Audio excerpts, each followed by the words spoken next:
Le 26 juillet 1956, Nasser, le président égyptien, décide de nationaliser le canal de Suez.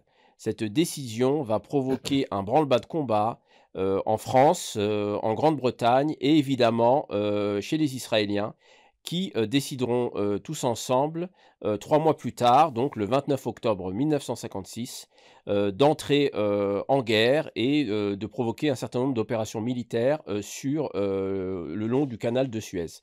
Quelles sont les causes qui ont mené à ce qu'on a appelé la crise du canal de Suez et quelles ont été les conséquences de cet événement historique pour le Moyen-Orient?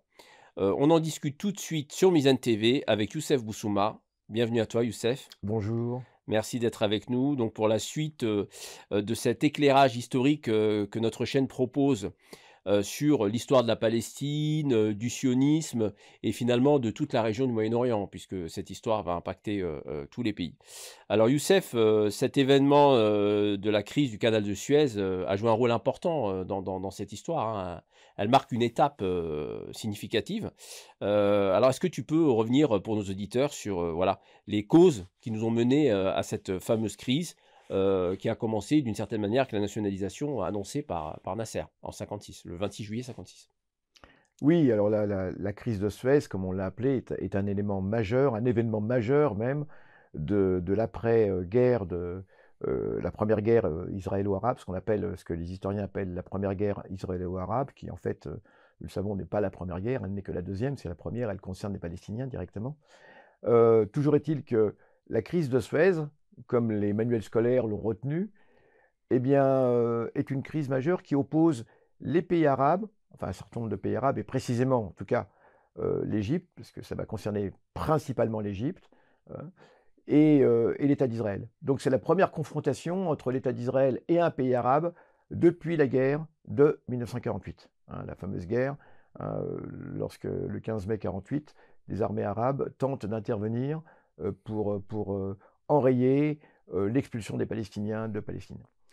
Cette crise de Suez, elle a une cause majeure, c'est la nationalisation du canal de Suez.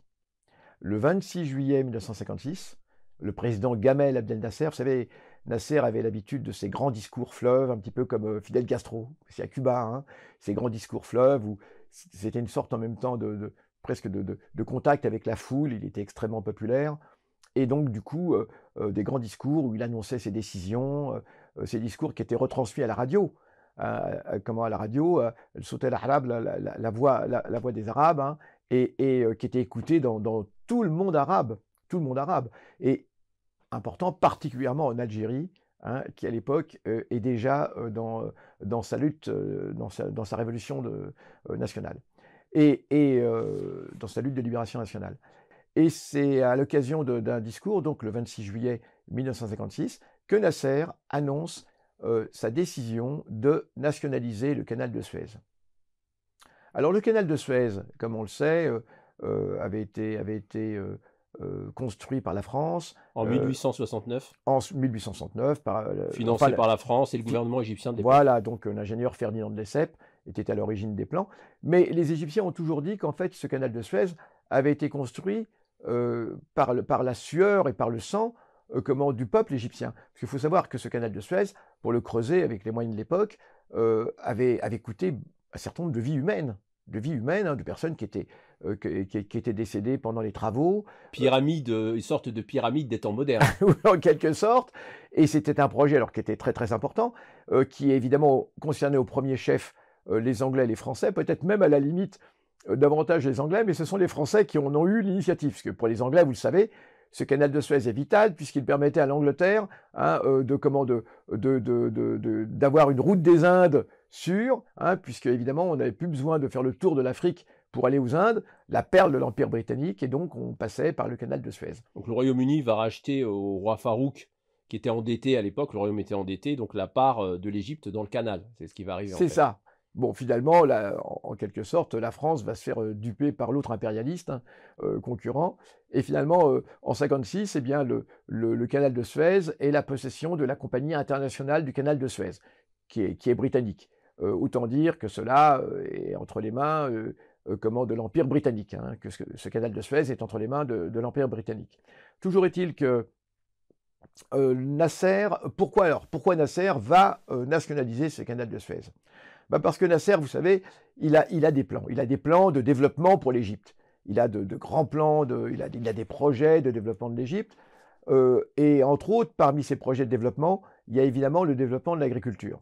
L'Égypte est un pays qui dépend énormément du Nil pour l'agriculture. Vous l'avez tous appris lors de votre classe de 6e en histoire, hein, les fameuses crues du Nil qui étaient attendues avec impatience par les paysans chaque année. Ces crues du Nil, hein, donc le Nil débordait, et en débordant, eh bien, le Nil, le fleuve, transportait des limons. Des limons, ce sont des boues très fertiles, hein, des boues verdâtres, très fertiles, et que donc le Nil déposait gracieusement sur les champs, hein, sur les champs des paysans. Et donc en se retirant, lorsque les eaux se retiraient, parce que la crue était terminée, eh bien restaient les limons dans les champs. Et ces limons constituent un engrais de très grande importance, hein. Donc chaque année, on attendait la crue du Nil, hein, pour que le Nil vienne déposer ses limons. Alors le problème, c'est qu'on l'aura compris, c'est que cela, eh bien, rendait l'agriculture égyptienne extrêmement dépendante de ces crues. Et parfois, les crues, évidemment, étaient beaucoup trop importantes. Elles provoquaient des catastrophes. Bon, donc il était nécessaire de réguler le cours du Nil. Et pour réguler le cours d'un fleuve, il n'y a pas d'autre moyen, il faut construire un barrage. Donc Nasser, pour développer l'agriculture, a besoin de construire un barrage. Et des ingénieurs égyptiens ont décidé que le barrage devait être construit à Aswan. Aswan, où se trouve un temple, le temple d'Abou Simbel. C'est une des merveilles de l'Égypte ancienne, le temple d'Abou Simbel, avec des géants de pierre, quelque chose d'absolument extraordinaire, hein. Et déjà à l'époque, l'UNESCO s'en occupe. En conséquence, pour construire donc ce barrage d'Aswan, ce barrage va coûter extrêmement cher, hein. Il faut des capitaux. Nasser, à l'époque, n'a pas encore d'ancrage politique défini au plan international, hein. Nasser est un nationaliste, il est pragmatique, il vient des frères musulmans, et bon, il est prêt à traiter avec n'importe quelle puissance qui voudra bien l'aider à construire ce barrage, et ça veut dire donc qu'il lui prêtera les fonds nécessaires à la construction du barrage. Or, il va s'adresser aux États-Unis, il va s'adresser aux Britanniques. Évidemment, aucun ne veut aider Nasser à construire le barrage.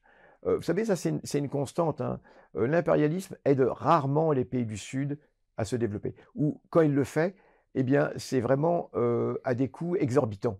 Et ça passe, on le sait, par des instruments comme la Banque mondiale, comme le FMI, hein, et on connaît les conséquences. Toujours est-il que Nasser pensait trouver un écho favorable auprès de ces pays, sincèrement, et évidemment, on l'envoie, hein, disons, on refuse d'aider l'Égypte à construire ce barrage. Bon, Nasser est bien embêté, il faut quand même trouver un financement. Il y tient vraiment à la construction de ce barrage.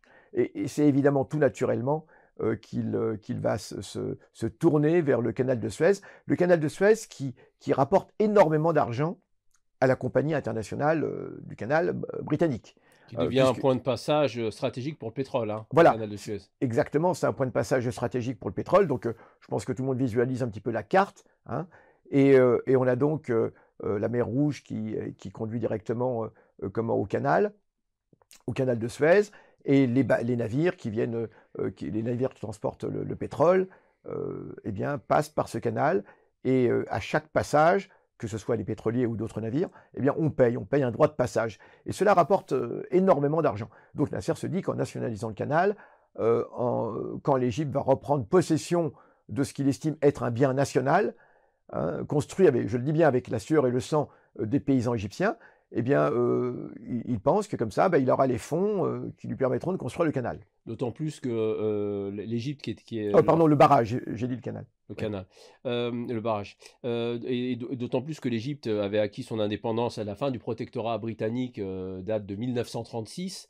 Là, on arrive à 1956 et des troupes britanniques étaient demeurées stationnées au niveau dans la zone du canal, justement. Oui. Et voilà, donc c'est quand même intéressant à souligner ça aussi. Bah, tout à fait, il y avait des troupes britanniques qui étaient présentes. Alors on appelle ça la fameuse zone du canal. La fameuse zone du canal, c'est que le canal appartenant à une compagnie britannique, eh bien, c'était un prétexte pour les Britanniques pour maintenir des troupes sur place, directement sur place, qui étaient assurées de la protection du canal, évidemment.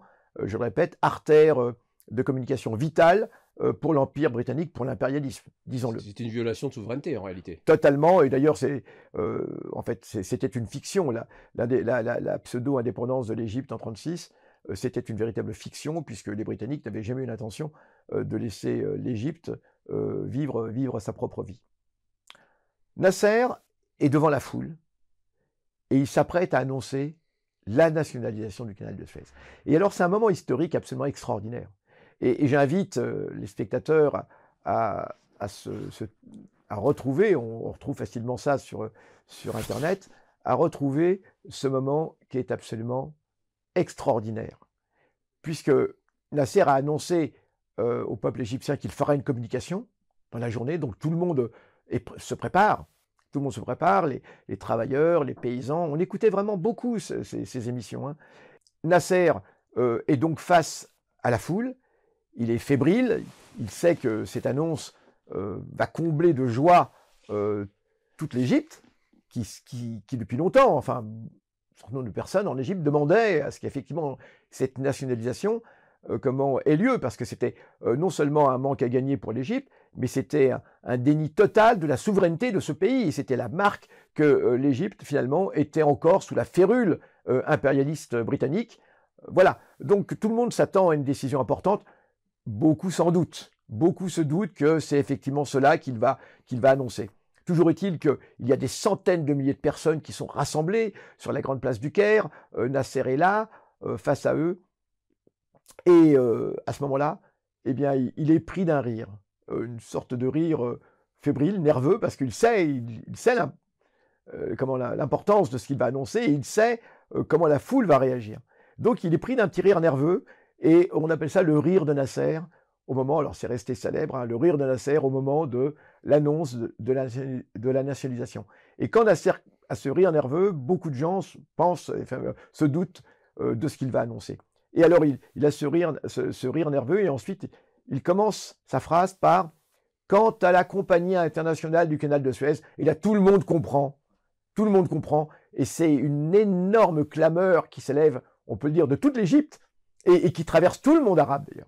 Et je le dis bien jusqu'en Algérie à l'époque, jusqu'au Maroc, hein, jusqu'aux confins du monde arabe, c'est une explosion de joie, parce que c'est un camouflet extraordinaire que Nasser est en train d'infliger aux impérialistes. Il annonce donc la nationalisation du canal de Suez, hein, et il explique que cela revient à l'Égypte, que c'est simplement un acte de justice historique, et que personne n'est lésé, puisque la compagnie internationale du canal de Suez a fait tellement de profits avec ce canal, aussi bien les Anglais que les Français précédemment, hein, que cela compense ce qu'ils avaient pu investir en aménagement pour ce canal, bien évidemment. Comment ça va se traduire concrètement cette annonce de la nationalisation du canal de Suez? On est à 3 mois avant les attaques militaires de l'alliance israélo-franco-britannique. Quand Nasser annonce la nationalisation, est-ce qu'il envisage une nationalisation immédiate qui se traduirait du jour au lendemain par le fait que le canal devient égyptien, hein, l'exploitation du canal devient égyptien, ou est-ce qu'il prévoyait un passage à la nationalisation dans un délai, disons, raisonnable? Oui, non, mais Nasser est pragmatique. Il ne veut pas forcément presser les choses, et il était prêt à des aménagements. Il ne cherche pas l'affrontement. Pour lui, c'est la seule solution qu'il trouve pour financer la construction de ce barrage. Et donc, il était prêt à tous les accommodements, bien évidemment. Il connaît aussi les rapports de force. Il n'a pas du tout envie de devoir affronter le Royaume-Uni, d'autant plus qu'il sait que le Royaume-Uni sera immédiatement soutenu par d'autres impérialismes. Donc il est prêt à beaucoup d'aménagements, ça n'est pas une fuite en avant comme on le dit, mais toujours est-il que la presse britannique, mais également la presse française, tire à boulet rouge contre Nasser. Mais quelle audace! Comment ose-t-il faire cela? Pour eux, c'est une entorse totale au droit de propriété. Vous savez, hein, le libéralisme économique, qu'est-ce que ça veut dire? Ce canal appartient bel et bien au Royaume-Uni. De quel droit prive-t-il le Royaume-Uni d'une propriété? Voilà, vous imaginez tout ce qu'on a pu. Et donc la presse, évidemment, la presse à l'unisson. Et je dis bien, toute la presse, y compris la presse française, qui n'est pas directement. Et c'est à ce moment-là que... Alors déjà, Nasser, hein, beaucoup de noms d'oiseaux lui étaient attribués. Hein, dans la presse française, par exemple. Hein. Et c'est à ce moment-là que Nasser est qualifié de petit Hitler du Nil. Vous savez, tous les dirigeants arabes, à un moment ou à un autre, ils y passent, ils deviennent Hitler. Hein. Ça n'a eu aucun problème, ce sera le cas de tous les dirigeants arabes qui ne sont pas d'accord avec les puissances impérialistes. Tous ont été qualifiés, hein, de petit Hitler. Hein.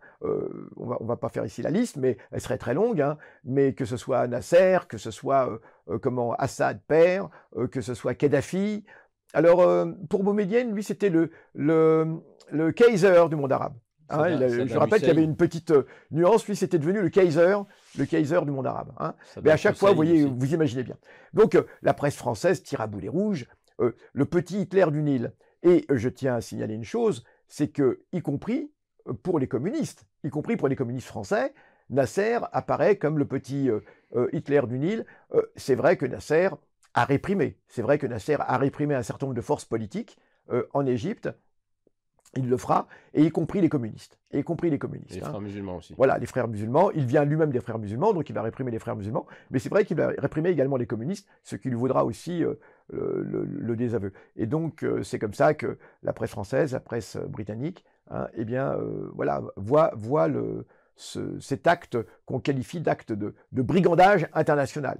Est-ce que Nasser demande le départ des troupes britanniques, donc alors, rester stationnées dans le canal? Oui, bien sûr, il demande bien évidemment le départ des troupes britanniques, les troupes britanniques qui n'ont plus lieu d'être, puisque normalement elles étaient là pour assurer la sécurité du canal.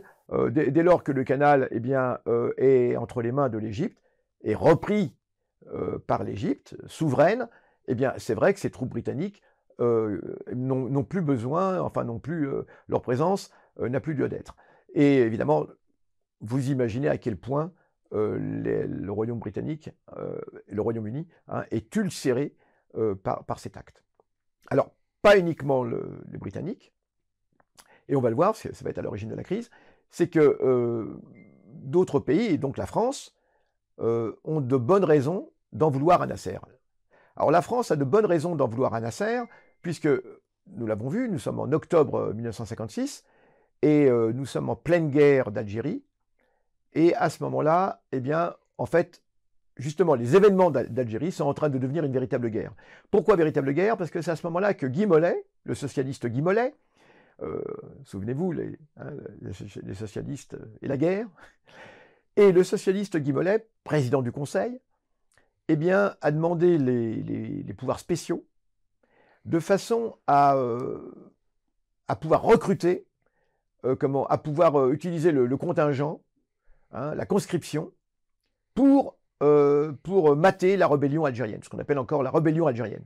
Et donc, les troupes de militaires engagés et les troupes les effectifs de police et de gendarmerie en Algérie ne suffisent pas à contenir la rébellion. Elle devient trop importante, et donc il est indispensable d'avoir recours à l'armée.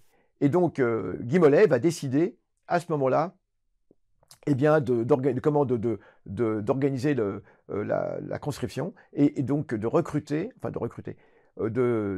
le contingent se battre en Algérie. Ça veut dire que à partir de ce moment-là, tout jeune Français âgé de 21 ans, hein, est susceptible de partir se battre en Algérie.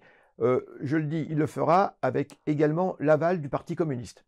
L'aval du Parti communiste qui votera les pouvoirs spéciaux à Guy Mollet. Alors ce sera reproché souvent au Parti communiste par la suite le fait d'avoir voté ces pleins pouvoirs à Guy Mollet. Donc la France en veut à l'Égypte parce que vous le savez, l'Égypte est le principal soutien de la rébellion algérienne. L'Égypte est le principal soutien de la rébellion algérienne, mais déjà depuis l'après-Seconde Guerre mondiale, au Caire. Déjà à l'époque du roi Farouk, eh bien, le Caire est le lieu où se retrouvent tous les nationalistes du monde arabe en général, mais du Maghreb en particulier. Ils se retrouvent au Caire, c'est là-bas qu'ils vont tisser des liens, c'est là-bas qu'ils vont faire des plans, des projets de libération du Maghreb. Donc le Caire est de toute façon pour la France une cible depuis longtemps. Alors, a fortiori, lorsque Nasser prend le pouvoir.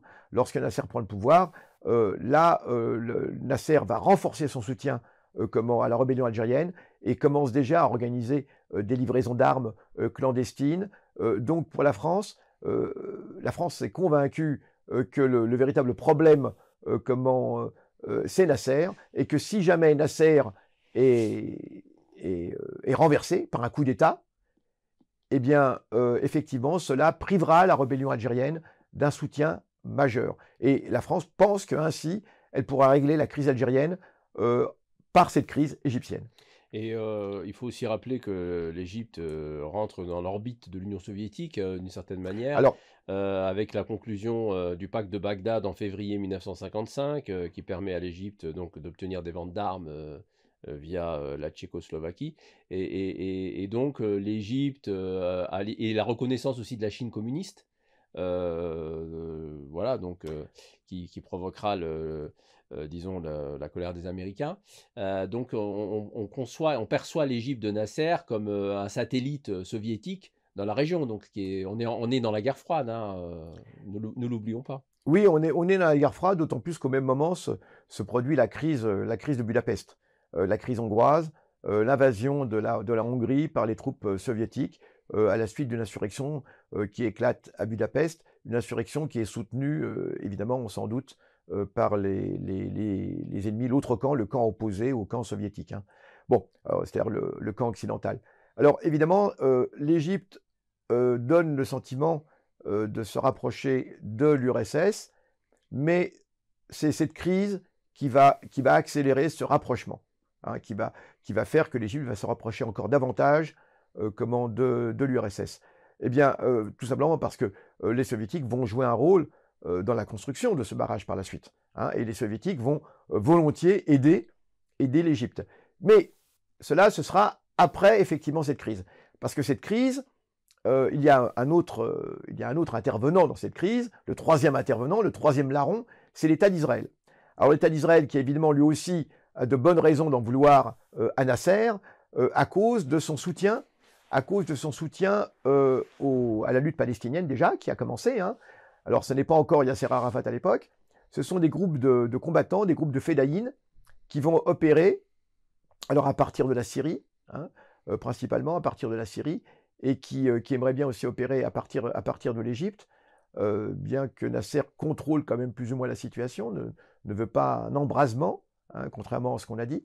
Ça n'était pas un jusqu'au boutiste de ce point de vue, il a quand même conscience des rapports de force militaires, mais toujours est-il que le soutien de Nasser à la revendication principale palestinienne, qui est celle du droit au retour, on s'en doute, eh bien, ulcère considérablement du côté de Tel Aviv. Donc c'est un soutien politique sur le droit au retour. Le soutien égyptien à la cause palestinienne, pas uniquement au droit au retour, c'est un soutien total pour la libération de la Palestine. N'oublions pas que Nasser a fait la guerre de Palestine de 1948. Il a été blessé pendant ces combats. Lui et son unité sont restés encerclés dans le Negev pendant plusieurs semaines et n'ont été dégagés que par l'intervention de l'ONU. Hein. Et c'est à cette époque-là, d'ailleurs, Nasser le dira par la suite, qu'il a conçu le projet de renverser le roi Farouk pour lui faire payer la trahison de 1948, parce que Nasser, comme beaucoup d'Arabes, eh bien, considère que la guerre de 1948 a été une trahison des régimes arabes qui n'ont pas fait tout ce qu'il fallait pour venir au secours des Palestiniens, et que en fait cette guerre a été une comédie. Hein. Donc Nasser, eh bien, de ce point de vue, est un ennemi absolu de l'État d'Israël. Hein. Il soutient la revendication de droit au retour, mais pas uniquement. Il soutient tout simplement, eh bien, la remise en place de la Palestine historique. Et donc il s'oppose absolument à toute reconnaissance de l'entité sioniste. Et il veut simplement que les Palestiniens exercent leur droit à l'autodétermination dans leur patrie historique. Alors, on le voit, il y a un certain nombre de raisons. De plus, Nasser va prendre une mesure pour les Israéliens, eh bien Nasser menace la circulation. Il va bloquer le golfe d'Aqaba. Oui, oui. Il menace la circulation des navires israéliens dans le canal de Suez, et il va bloquer la circulation, effectivement, enfin les navires qui mènent au golfe d'Aqaba, puisqu'il y a Aqaba d'un côté, il y a Eilat de l'autre côté, du côté donc de l'entité sioniste, du côté israélien. Et cela, eh bien, pour l'État d'Israël, est aussi un casus belli, évidemment. Nasser menace directement la circulation des navires israéliens, qui jusque-là, lorsque le canal était entre les mains des Britanniques, hein, eh bien, pouvaient circuler librement. Alors, on voit trois larrons, en quelque sorte, qui vont conclure leur accord à Paris. Alors, on voit donc l'importance de la France de ce point de vue. Hein. Et donc, la Grande-Bretagne aussi, hein, Eden, le Premier ministre britannique. Bien sûr. Voilà, alors, qui alors justement, considère qu'une guerre, une intervention militaire devient nécessaire. Bien sûr. Donc, on l'a dit. Donc, l'Égypte, le Royaume-Uni, eh bien, c'est par rapport à la question du canal de Suez, c'est aussi le camouflet. C'est aussi le camouflet politique que l'Angleterre vient de se voir infliger. Pour la France, eh bien, c'est punir Nasser de son soutien aux révolutionnaires algériens, hein, à un moment où la rébellion algérienne est en train de prendre un nouvel essor après 1956. Et puis pour l'entité sioniste, eh bien, c'est évidemment, c'est abattre Nasser de façon à priver les Palestiniens de leur principal soutien à l'époque. Hein. C'est quand même l'Égypte de Nasser qui est le principal soutien de la lutte palestinienne. Donc on voit chacun a de bonnes raisons, hein, d'abattre Nasser. Donc cet accord, eh bien, va se dérouler à Paris, à Sèvres. C'est ce qu'on appellera l'accord de Sèvres. Un accord secret. Hein. Alors c'est un accord secret. On est encore à l'époque de la diplomatie secrète. Hein, ce qu'on appelle la diplomatie secrète, normalement qui aurait dû prendre fin après la Première Guerre mondiale. C'était une des clauses qui avait été mise en avant. On en finit avec la diplomatie secrète. Eh bien non. Et donc cet accord secret réunit donc les trois protagonistes, français, israéliens et britanniques, et ils se mettent d'accord sur une attaque coordonnée contre l'Égypte. Alors, cette attaque coordonnée, officiellement, va commencer par une attaque israélienne. Le 29 octobre 1956. Voilà, dans la zone du canal, où les blindés israéliens vont marcher contre l'Égypte de Nasser. Hein. À partir de ce moment-là, c'est un scénario qui a été bien rodé. L'idée, c'est de servir de l'État d'Israël comme provocateur, qui va donc attaquer l'Égypte, et ensuite les deux autres puissances, sous prétexte de maintenir la paix, hein, c'est toujours au nom de la paix, sous prétexte de calmer la situation, eh bien, vont en fait intervenir directement militairement. Alors, il lance un ultimatum aux deux belligérants pour qu'ils se retirent de la zone, et s'ils ne se plient pas à cet ultimatum, les troupes franco-britanniques entreront en action. Oui. C'est ça, le scénario, c'est celui-là. C'est le scénario, mais on voit bien que tout cela est cousu de fil blanc, et qu'en réalité, bah, c'est simplement une supercherie. Une supercherie, c'est pas du tout la volonté de maintenir la paix, c'est au contraire, il y a un but, c'est chasser Nasser du pouvoir. C'est chasser Nasser du pouvoir, lui infliger une telle défaite qu'effectivement, eh bien, il sera contraint de se retirer du pouvoir, et on mettra à la tête de l'Égypte une marionnette à la dévotion de l'impérialisme, comme c'était le cas auparavant avec le roi Farouk, et avec hein, voilà. Donc de ce point de vue, il fallait absolument que les choses, eh bien, disons que les choses se rétablissent et que l'ordre impérialiste se rétablisse. Ça ne va pas se passer comme le veulent, comme le souhaitent les impérialistes français, britanniques et israéliens. Ça ne va pas se passer pareil. Alors effectivement, si Israël attaque bien dans le Sinaï, eh bien, il va y avoir... donc les Français vont intervenir par la voie des airs. Les Français vont intervenir par la voie des airs, et donc en larguant des parachutistes sur Port Saïd. Quant aux Britanniques, eh bien, ils vont faire intervenir leur flotte. Ils vont faire intervenir leur flotte qui va canonner et qui va effectivement causer des destructions très très importantes, hein, contre la ville de Port Saïd, qui se trouve non loin de la zone du canal. Et le but est évidemment encore une fois, de faire le maximum de pertes parmi les Égyptiens pour qu'en fait, eh bien, ils dispoussent, hein, et on se rend et on arrête tout. On parle même d'aviateurs. Alors, c'est assez, il y a des anecdotes un peu croustillantes. On parle d'aviateurs français qui portaient sur eux de fausses cartes d'identité israéliennes, qui agissaient sous faux drapeau, comme on dit. Évidemment, la pauvre armée égyptienne ne peut pas faire le poids devant autant de forces déployées contre elle, bien supérieures en nombre, en qualité, en expérience. Comment l'Égypte pourrait-elle affronter trois des principales forces impérialistes au monde, hein. Son sort paraît réglé, le sort de Nasser paraît réglé. Et tout le monde est convaincu que ce scénario va effectivement fonctionner. Un événement qui va être un événement important, un massacre, encore un massacre, qui se déroule en marge de l'agression tripartite contre l'Égypte, le 29 octobre 1956. C'est le massacre du village de Kafr el-Qassem. Kafr el-Qassem est un village palestinien, enfin de la Palestine de 48, formellement ce qu'on appelle l'État d'Israël, et qui est situé à proximité de la Jordanie, enfin de la Cisjordanie, qui à l'époque est administrée par la Jordanie.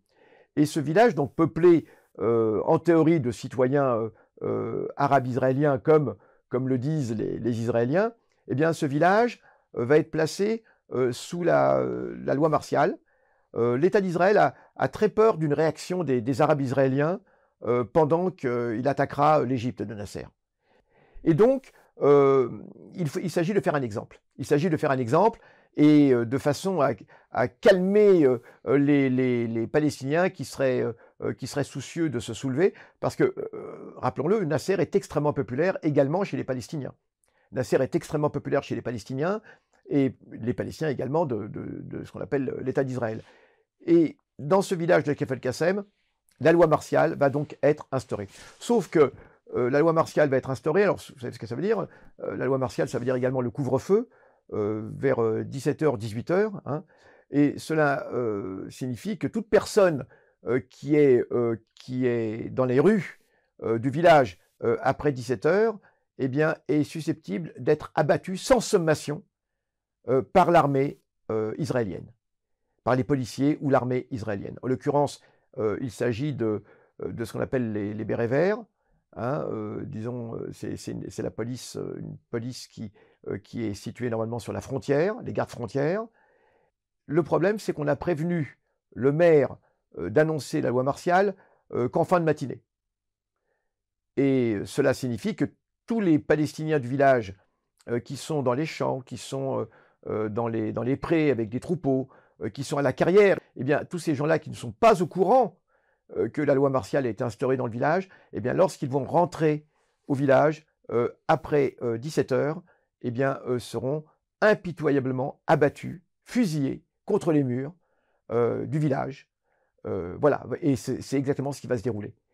Donc le massacre va être épouvantable, il y a donc une cinquantaine de morts, des dizaines de blessés.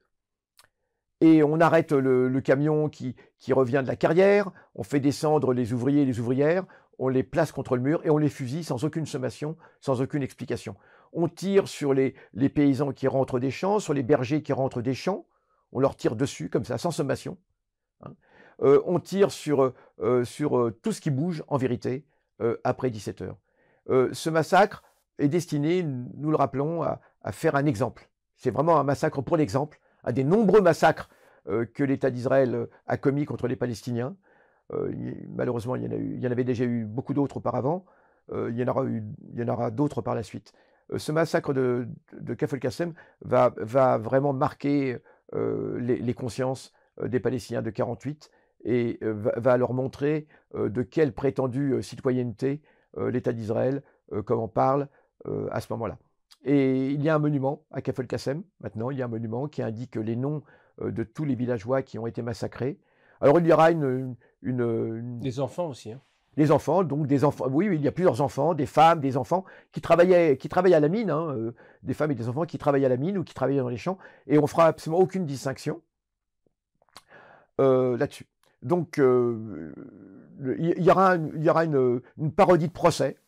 l'officier qui commandait l'unité, quelques officiers qui commandaient l'unité responsable du massacre passeront en procès, en justice, hein, mais ils seront condamnés à des peines symboliques, à verser des shekels, comme on dit en France, un franc symbolique, un euro symbolique, hein, et de toute façon, quelques-uns seront mis en prison quelques mois, mais seront très très rapidement libérés avec les honneurs. Donc voilà ce qu'il en est.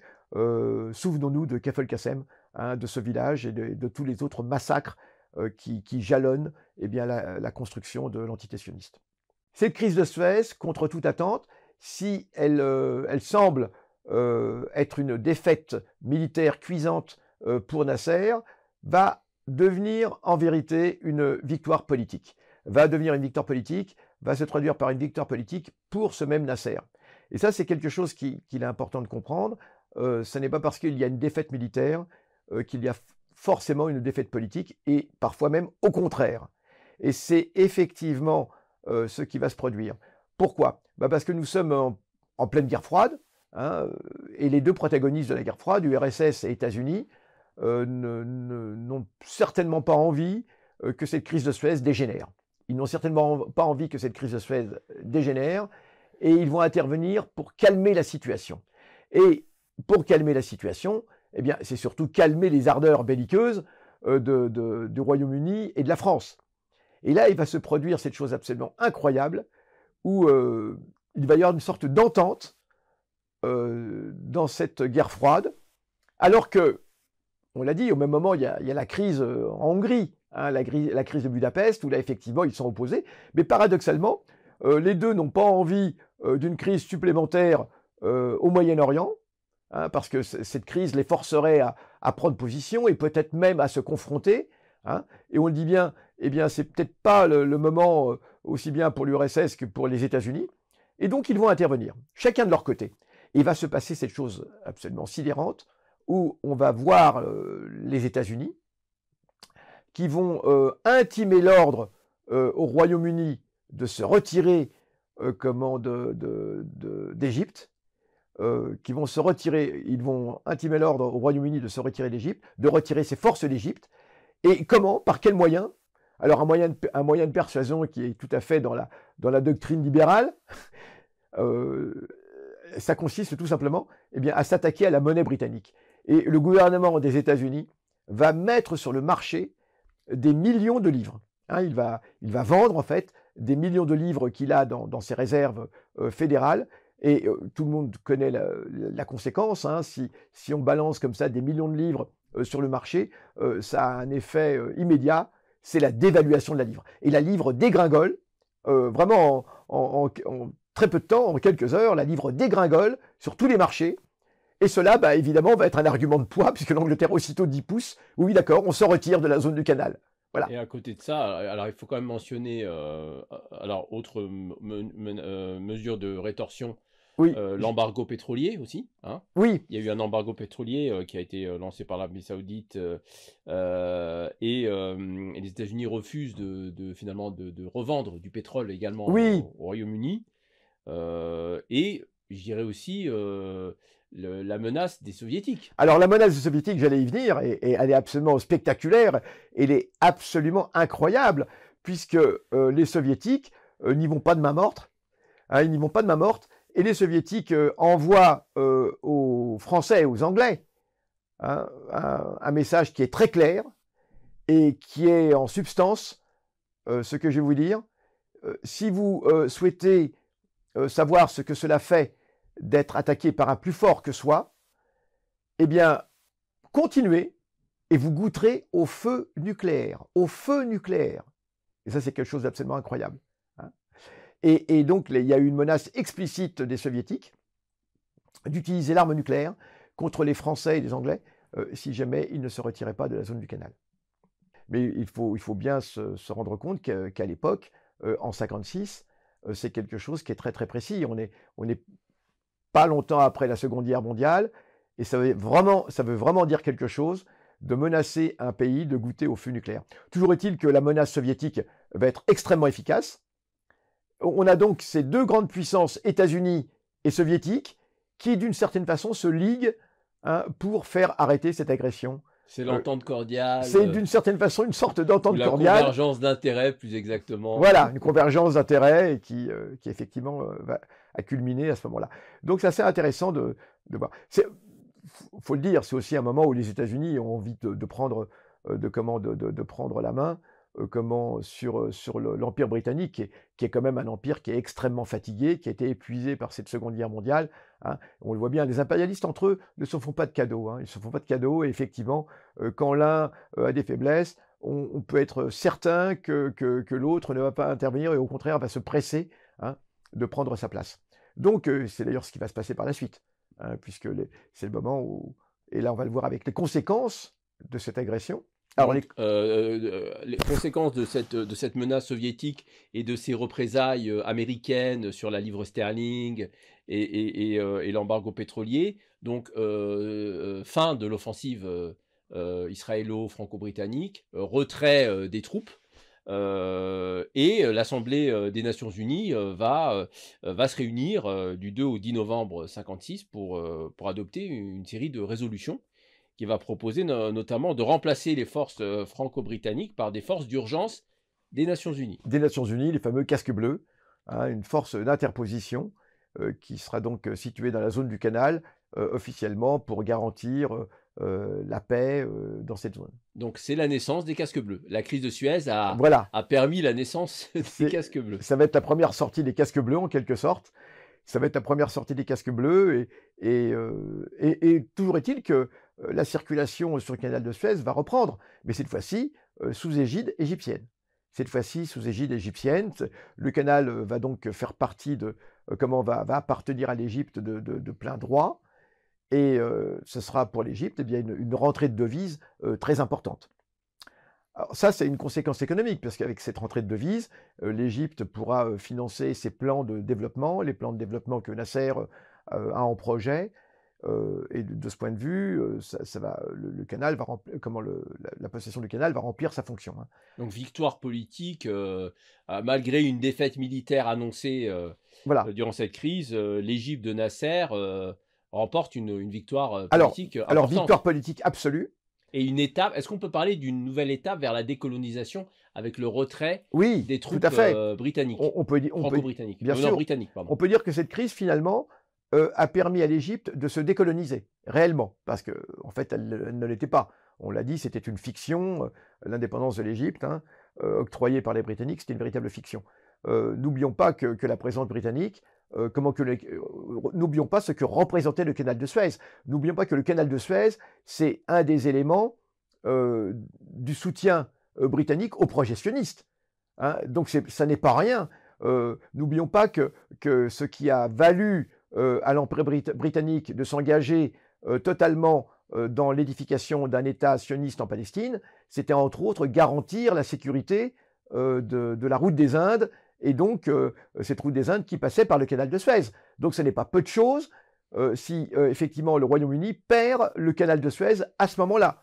C'est un des motifs, hein, ce n'est pas le seul, c'est un des motifs du soutien britannique à l'édification de l'État sioniste. Quelles sont les conséquences de cette crise pour les perdants politiques, la France, le Royaume-Uni, les Israéliens, la relation anglo-américaine a été quand même affectée par cette crise. Cela va avoir des conséquences très importantes au sein du camp occidental, puisque les Britanniques se rendent compte que le parapluie américain, hein, s'il existe bien, n'empêche pas que les Américains ne tolèrent aucune dissidence au sein de leur camp.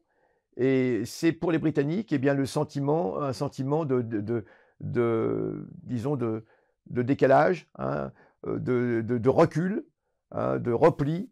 Les Britanniques font l'amer constat que décidément, ils ne sont plus la grande puissance qu'ils ont été Et ils jusqu'à là.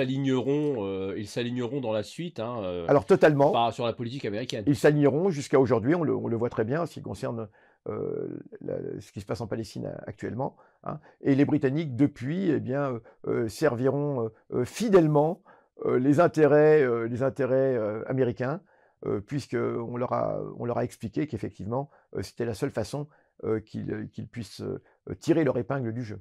Et la France, elle, considère qu'elle doit, se donner les moyens de ses ambitions internationales, et c'est à cette époque, et à cette période que, le la force de dissuasion nucléaire française, connaît, une étape importante de développement et d'ailleurs même, une coopération Alors franco-israélienne. alors c'est plus que cela effectivement, on a oublié de le signaler, mais la carotte, hein, la carotte que la France brandit, lors des fameux accords de Sèvres, pour que les Israéliens s'engagent, dans cette action qui était quand même un petit peu, mal ficelée, hein, mal ficelée.